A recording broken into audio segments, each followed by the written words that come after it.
ডাকাত করেছে, তুমি তাকে দেখিছো? আমি কাউকে দেখতে পাইনি। টনি কি পারবে এই হাত কাটার মূল রহস্যটা বাহির করতে? তো একদিন টনি এবং তার কনস্টেবল একটি বাড়িতে পাহারা দিচ্ছিল এলাকায়, যেখানে রাতে মানুষের হাত কেটে দিত। এটা এলাকার মধ্যে অনেক বিভ্রান্তিকর মধ্যে পড়ে যায় এবং পরক্ষণেই অনেকজনের হাত কেটে দিত, কিন্তু কেউ বলতে পারতো না যে কে হাত কেটেছে। তো এখানে একজনের হাত কেটে দেয় গল্পের মধ্যে। তো পরক্ষণে এখানে টনি ছুটে এসে এবং তাকে বলে যে আপনার হাত কে কাটছে, আপনি কি তার মুখটা দেখেছেন?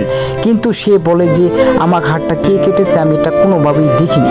পরক্ষণেই টনি তাদের কনস্টেবলদের হুকুম দেয় যে তোমরা চতুর্থ সাইডে ঘেরাও করো, কে এখনো পালাতে পারেনি এখানেই আছে। পরক্ষণে তাদের এক পুলিশ ইন্সপেক্টরের হাত কেটে দেয়। তো এটা নিয়ে তাদের গ্রামে একটি যজ্ঞ বসে, যেখানে এক সাধু মশাই বলে যে এই গ্রামে সকল মানুষকে ধ্বংস করে দিবে এবং মেরে ফেলবে। তো এটা শুনে গ্রামের সকল মানুষ অনেক ভীত এবং হতবাক হয়ে যায়। পরক্ষণেই সেখানে সাধুও মারা যায়। এটা দেখে গ্রামের মানুষ চিন্তা ভাবনার সিদ্ধান্ত করে যে তারা এই গ্রাম ছেড়ে চলে যাবে। পরক্ষণেই তারা সকলেই মোগল মশাইয়ের ওখানে যায় এবং গ্রামের যত জমি আছে কম দামে বিক্রি করে তারা এখান থেকে চলে যাওয়ার জন্য সিদ্ধান্ত নেয়। পরক্ষণে পুলিশেরা এই বিষয়টা নিয়ে একটু ঘাটাঘাটি করে। পরক্ষণে একদিন সালমা পুলিশ ইন্সপেক্টর সাদা সেজে যার হাত প্রথম কেটেছিল তাকে যে ভয় দেখায় এবং বলে যে এই সকল কিছু কেন হচ্ছে।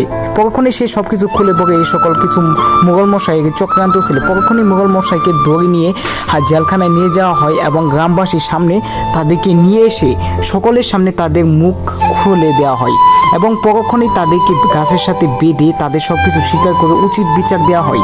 তো এটাই ছিল নাটকের সর্বশেষ